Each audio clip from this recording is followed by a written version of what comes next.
మహాగణాధిపతయే నమః. ఓం గురుభ్యో నమః. ఓం శ్రీమాత్రే నమః.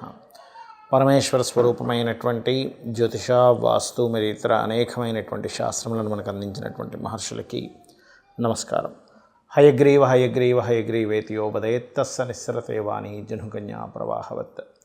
అరుణాం కరుణాతరంగితాక్షీం ధృతపాశాంకుశపుష్పబాణచాపాం అనిమాదిభిరావృతాం మయూకైః అహమిత్యేవ విభావయే భవానీం. శ్రీమాత్రే నమః.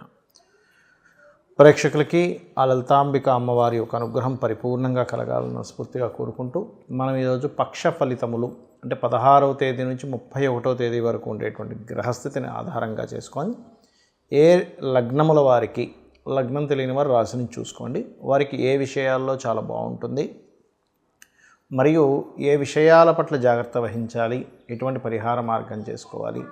అది కాకుండా మనకి ఈ పక్ష ఫలితాల ఎండింగ్ నుంచి ఉగాది ప్రారంభమవుతుంది. ఉగాది నుంచి ఈ కొత్త సంవత్సరం శ్రీ విశ్వవసునామ సంవత్సరంలో అన్ని విధాలా బాగుండాలంటే ఏ నియమాలు పాటిస్తే అందరికీ బాగుంటుందనేటువంటి విషయాలు చెప్తుంది నేనైనప్పటికీ కూడా చెప్పిస్తుంది సాక్షాత్ లలితామ్మవారిగా భావిస్తూ ఒక్కొక్క రాశి గురించి, ఒక్కొక్క లగ్నం గురించి తెలుసుకుందాం. ధనుర్లగ్నము ధనస్సు రాశి. ధనస్సు వారికి కనుక చూసుకున్నట్లయితే మీ యొక్క రాశ్యాధిపతి శుక్రరాశుల్లో ఉన్నందుకు కొంత ఇది వ్యాపార లాభాలను ఇస్తుంది. రుణము కోసం చేసే మీ యొక్క ప్రయత్నం ఫలిస్తుంది. దీని మూలంగా రియల్ ఎస్టేట్ రంగాల్లో ఉండేటువంటి వారికి, సాఫ్ట్వేర్ రంగాల్లో ఉండేటువంటి వారికి కాస్త ఈ సమయం, ఈ పక్షం చాలా అనుకూలమైనటువంటి పక్షంగా చెప్పుకోవాలి. అలాగే కాస్త జీవిత భాగస్వామితో సప్తమ స్థానంలో కుజుడున్నందుకు జీవిత భాగస్వామితో ఘర్షణ, కాస్త జీవిత భాగస్వామికి కొంత బాడీ పెయిన్స్ రావడము, స్ట్రెస్లో ఉండడం అనేటువంటి జరుగుతుంది. ఈ స్ట్రెస్ తగ్గడానికి మీరు ఆంజనేయ స్వామి కానీ, సుబ్రహ్మణ్య స్వామి ఆలయాలకు కానీ రెగ్యులర్గా వెళ్తూ ఉండండి, మీకైనా మీ జీవిత భాగస్వామికైనా. బికాజ్ ఆఫ్ సప్తమ స్థానంలో కుజుడు ఉన్నందుకు రుణాల కోసం చేసే ప్రయత్నం ఫలిస్తుందని చెప్పుకోవచ్చు. 4వ స్థానంలో కాస్త అధిక గ్రహాలు ఉన్నందుకు ప్రాపర్టీ తీసుకోవడానికి, ఆన్లైన్లో ఏదైనా కోర్సెస్ చేయడానికి చాలా అనుకూలంగా ఉంది చెప్పాలంటే. కాకపోతే ఎవరినైనా ఇష్టపడిన వారిని వివాహం చేసుకునే ప్రయత్నం కొంత ఫలిస్తున్నప్పటికీ కొంతవరకు ఘర్షణ కూడా ఏర్పడుతూ ఉంటుంది. అంటే ఈ సప్తమంలో కుజుడు ఉన్నందుకు పర్టికులర్గా వివాహ స్థానంలో ఉన్నాడు కాబట్టి. వర్క్ ఫ్రమ్ హోమ్ అంటే వేరే దగ్గర ఎక్కడికో ఉద్యోగం కోసం వెళ్ళి అక్కడ చేసే కంటే కూడా ఇంటి నుంచి ఏదైనా చేసుకోవాలనేటువంటి ఆలోచనలు పెరుగుతుంటాయి. ఆ దిశగా మీరు చేసే ప్రయత్నం కూడా ఫలిస్తుంది, అందులో ఎటువంటి సందేహం లేదు. అలాగే వ్యాపారాల్లో ప్రత్యేకంగా ఏదైనా బ్యూటీ రిలేటెడ్ సంబంధించినవి చేస్తుంటారు, ఫ్యాషన్ రిలేటెడ్ సంబంధించి కావచ్చు, లేదంటే పార్లర్స్ రిలేటెడ్ కావచ్చు. అటువంటి వ్యాపారాలు మీకు చాలా బాగా యోగిస్తాయి, గుర్తుపెట్టుకోండి. ఇక మీరు చేయవలసినటువంటి దేవతా ఆరాధన ఏమిటి చూసుకున్నట్లయితే ఎక్కువగా లక్ష్మీ నరసింహస్వామి యొక్క ఆరాధన చేయండి. మరియు రాహు యొక్క ప్రభావం 4వ స్థానంలో ఉంది కాబట్టి మనసు మీద ఎక్కువ ప్రభావం పడుతుంది మీకు. ఇప్పుడు ఆ టైంలో మీరు ఓం అష్టమీ చంద్ర విభ్రాజ అలికస్థల శోభితాయ నమః చేసుకోండి, అన్ని విధాలు బాగుంటుంది. మనకి ఈ పక్షం ఎండింగ్ నుంచి శ్రీ విశ్వవసు నామ సంవత్సరం రాబోతుంది.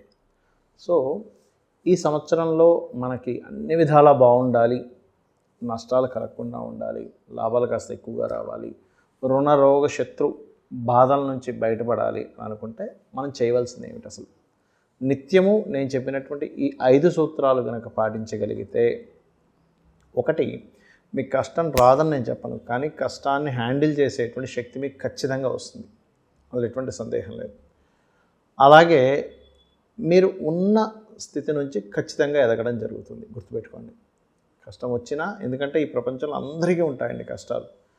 మనకి చిన్న బిజినెస్ నెలకు ఒక 15,000 10,000 సంపాదించే వ్యక్తి దగ్గర నుంచి వేల కోట్లు టర్న్ ఓవర్ చేసే పెద్ద బిజినెస్ పీపుల్ వరకు కష్టం ఉంటుంది.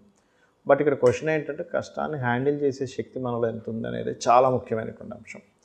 మరి ఇవి కలగాలంటే అసలు మన నిత్య జీవితంలో ఎటువంటివి కనుక పాటించినట్లయితే, ఎలాగో క్రోధినామ సంవత్సరంలో మనకు అన్ని గొడవలు గందరగోళాలే జరిగాయి, కానీ విశ్వవసునామ సంవత్సరంలో అంత గందరగోళం అయితే ఉండదు, కానీ కొంత జలపు సంబంధించినవి, ఎందుకంటే జలరాశుల్లో అధిక గ్రహాలు ఉండడం ఉన్నాయి కాబట్టి అది కూడా పెద్దగా ఏమి ఉండదు.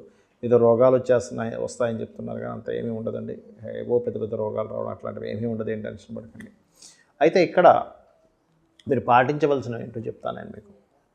మీకు గనక చక్కగా సమయం ఉంది లేదా సమయం చేసుకోనైనా రోజు ఒక్క 10 నిమిషాలు, ఎక్కువ సమయం అక్కర్లేదు, ఒక్క 10 నిమిషాలు భగవంతుడి ముందున కూర్చొని మీ ఇష్టదైవాన్ని పంచోపచార పూజ ఎలాగో చేస్తాం. పంచోపచార పూజ అంటే గంధము, పుష్పము, ధూపము, దీపము, నైవేద్యం. ఈ పంచోపచార పూజతో పాటు కాసేపు ఒక్క 10 నిమిషాలు అలాగా శ్రీమాత్రే నమః లేదా మీ ఇష్టదైవాన్ని ఎవరినైనా అలా తలుచుకోండి. అది ఎలా అంటే ఎంతో ప్రేమగా, మరొకటేం లేదు. అంటే ఇలా చేయడం వల్ల ఏమవుతుందంటే మీకు ఫస్ట్ పాయింట్ నెంబర్ 1, మీరు ఏదైతే హ్యాండిల్ చేయలేము, ఇది చాలా కష్టంగా ఉంది అని అనుకునేటువంటిది మీరు చాలా ఈజీగా డీల్ చేయగలుగుతారు. కారణం, మీరు ఎప్పుడైతే కంటిన్యూస్గా మార్నింగ్ అండ్ ఈవినింగ్ ఒక 10 నిమిషాలు 15 నిమిషాలైనా సరే ధ్యానం చేయగలుగుతారు, ఒక నామస్మరణం చేయగలుగుతారు, ఖచ్చితంగా మీకు చాలా చిన్న విషయంగా కనిపించడం స్టార్ట్ అవుతుంది. ఒకటి. ఇక రెండవది, మీకు దగ్గరలో ఏదైనా ఆలయం ఉన్నట్లయితే క్రమం తప్పకుండా రోజు వెళ్ళండి. మీ ఇష్టదైవ ఆలయం ఆంజనేయ స్వామి కావచ్చు, సుబ్రహ్మణ్య స్వామి కావచ్చు, ఏదైనా కానీ. ఇంకొకటి, రోజు వెళ్ళగలిగితే గోశాలకు వెళ్తే ఇంకా మంచిది. కనీసం వారానికి ఒక్కసారైనా కర్మకారకుడైనటువంటి శని భగవానుడికి సంబంధించిన రోజు శనివారం నాడు కనీసం వెళ్ళండి. అయితే ఇందులో ఒక్కొక్కరు ఒక్కో రోజు వెళ్ళడం అనేటువంటిది చాలా మంచి ఫలితం ఇస్తుంది. ఎలాగా అంటే మీకు ప్రమోషన్స్ రావాలి, పేరు ప్రఖ్యాతలు రావాలి, ఆదివారం వెళ్ళి గోవుకి చక్కగా గోధుమ రవ్వ తినిపించండి. అలా కదండి, మనసు ఎప్పుడు బాగుండట్లేదు, గోశాలకు వెళ్ళి ముల్లంగి తినిపించండి సోమవారం నాడు. మాటిమాటికి గొడవలు అవుతున్నాయండి. అది భార్యాభర్తల గొడవలు కావచ్చు, చుట్టుపక్కల ఉండే వాళ్ళతో కావచ్చు, బిజినెస్లో కావచ్చు, ఎక్కువ అవుతున్నాయి, ఘర్షణాత్మకంగా ఉంటుంది అనుకునేటువంటి వారు కాస్త క్యారెట్స్, బెల్లము కలిపి తినిపించండి మంగళవారం నాడు.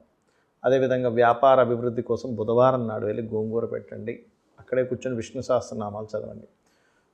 లేదా ఓం ఇంద్రగోప పరిక్షిప్త స్మరతోనా భజంగికాయే నమః అనే మంత్రం చేయండి.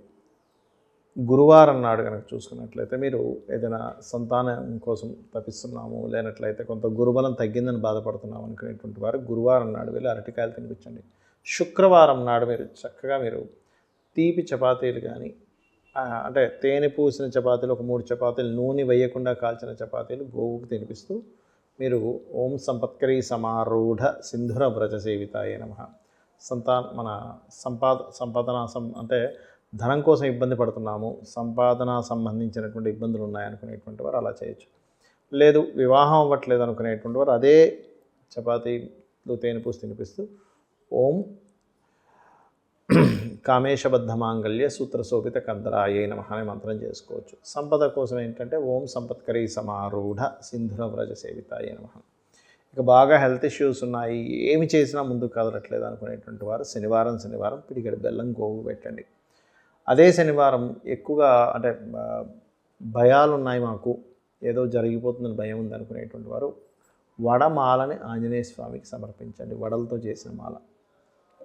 ప్రతిదీ ఆటంకం అవుతుంది అనుకునేటువంటి వారు గోవుకి మంగళవారం నాడు గ్రాసము తినిపించండి. లేదా గోశాలలో కూర్చొని ఓం దుమ్ దుర్గాయ నమః అనే నామం చేసినా కూడా మీకు ఉండేటువంటి భయాలు పోతాయి, భయం అనే మబ్బు తొలగిపోతాయి, కానీ మనకు ధైర్యం రాదు, గుర్తుపెట్టుకోండి. లేదు ఇంకా ఎక్కువ భయం ఉందనుకునేటువంటి వారు దుర్గానామంతో పాటు ఓం కనకాంగద కేయూర కమనీయ భుజాన్వితాయే నమః అనే మంత్రం చేయండి. ఖచ్చితంగా మీకు ఫలితం అనేటువంటిది వచ్చి తీరుతుంది. ఈ యొక్క విశ్వవసు నామ సంవత్సరం మీ అందరికీ మంచి ఫలితాలు ఇవ్వాలని మనస్ఫూర్తిగా కోరుకుంటూ, అమ్మవారి అనుగ్రహం మీకు పరిపూర్ణంగా ఉండాలని మనస్ఫూర్తిగా మరోసారి కోరుకుంటూ శ్రీమాత్రే నమః.